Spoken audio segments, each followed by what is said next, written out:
He was told he was not ready for Talladega. NASCAR denied him. The critics lined up. And then on April 25th, 2026, Cleetus McFarland showed up at the biggest, fastest, most chaotic superspeedway in America. The same track NASCAR said he wasn't qualified for in the O'Reilly Series, and nearly won.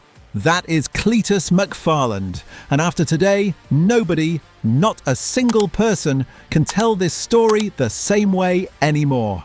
Ryan Blaney has won his way into the championship. A great day for Kyle Larson. Seventh career win in his 100th. Joey Logano takes the checkered flag. Hell yeah, boys! To understand why Saturday's result hit this hard, you have to go back and remember exactly where this whole journey started.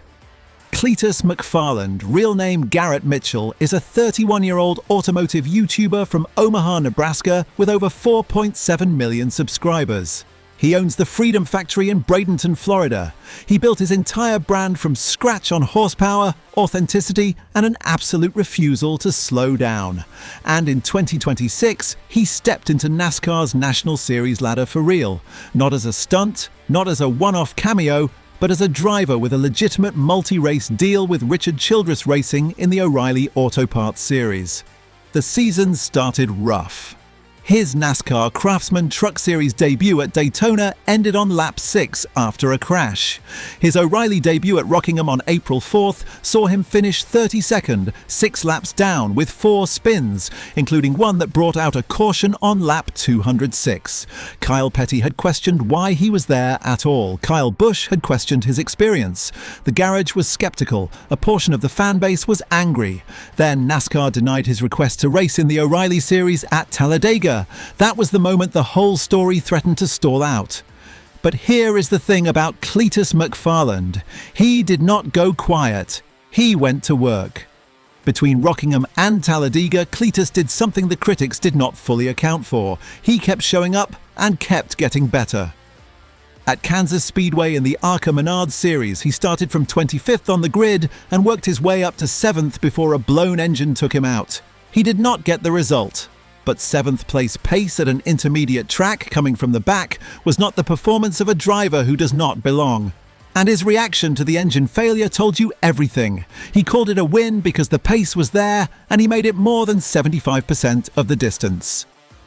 Then the Nashville O'Reilly start got confirmed. May 30th, Richard Childress Racing, RCR, posted 4 words on social media. He's back. The momentum was building again.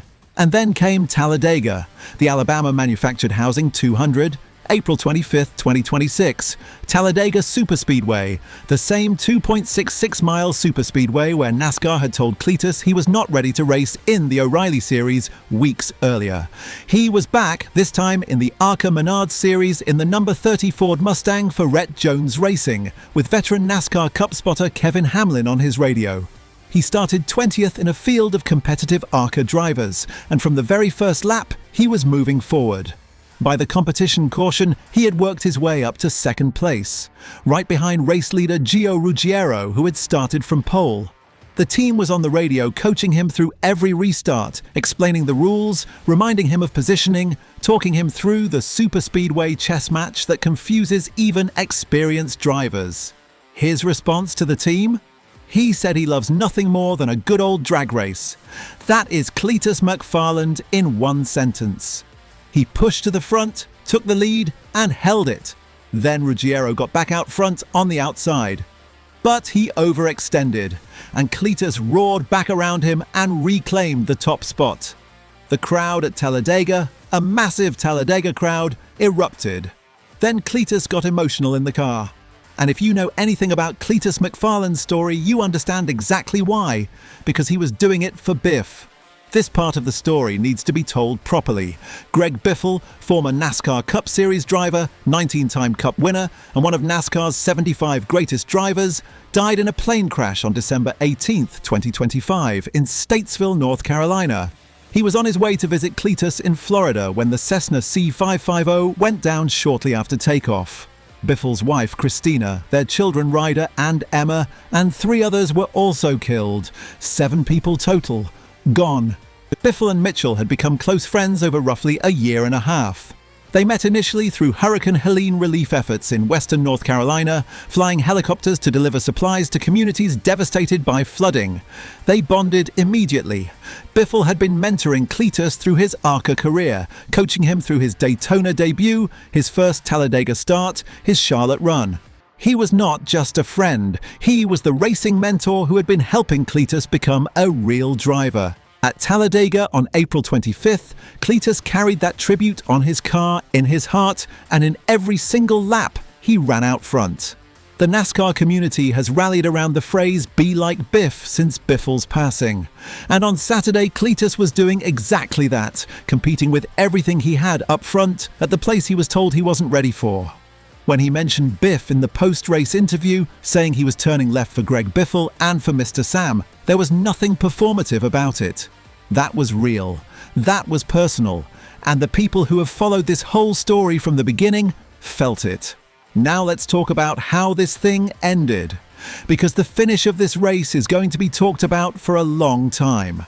After leading multiple laps and surviving the big one, a massive multi-car wreck with 7 laps to go that destroyed several cars, including his friend George Siciliano's number 0 Ford, Cleetus found himself right back in the thick of the battle for the win as the race restarted. On the final lap, he and fellow driver Gus Dean were running together at the front, side by side, fighting for position. They started pushing and bumping each other going into the final corner, which cost both of them momentum. Andy Jankowiak, who had been running in the mix all day in the number 71, found the high lane, built a run, and powered past them both at the line. Jankowiak won by 0.111 seconds. That is barely more than 1/10 of a second. The margin between first and third was just 0.114 seconds. 3 cars, 3 different lines. One of the closest superspeedway finishes you will ever see. Cleetus finished second. Afterward, he was completely honest about what happened. He said he left Jankowiak when he should have stayed with him, tried to go down low to clear another car, didn't have enough room, and they got into each other. He said if he had cleared that car 1 more foot sooner, he would have had it. He said between turn 4 and the checkered flag, every single thought in his head was simply, go. His foot was pushing through the floorboard. He came up 1/10 of a second short of winning at Talladega. The same Talladega he was told he wasn't ready for. In the same week, his next NASCAR O'Reilly Series start was confirmed. There is a progression line you can draw through Cleetus McFarland's 2026 season now, and it is undeniably moving in one direction. Truck Series debut at Daytona and crash on lap 6.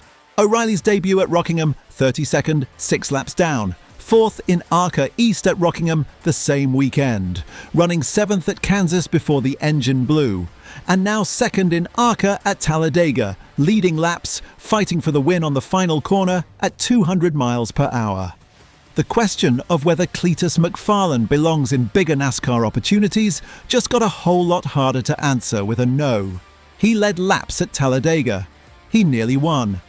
And he did it while honouring one of NASCAR's greatest drivers, who believed in him before almost anyone else in the garage did. After Talladega, does Cleetus McFarland deserve a shot at the full NASCAR O'Reilly Series Superspeedway schedule, or does he still need to earn it one track at a time? Drop it in the comments. And if you are not subscribed yet, you are going to miss Nashville, and we promise you, you do not want to miss Nashville. Hit subscribe and ring that notification bell so you are the first one here when that video drops.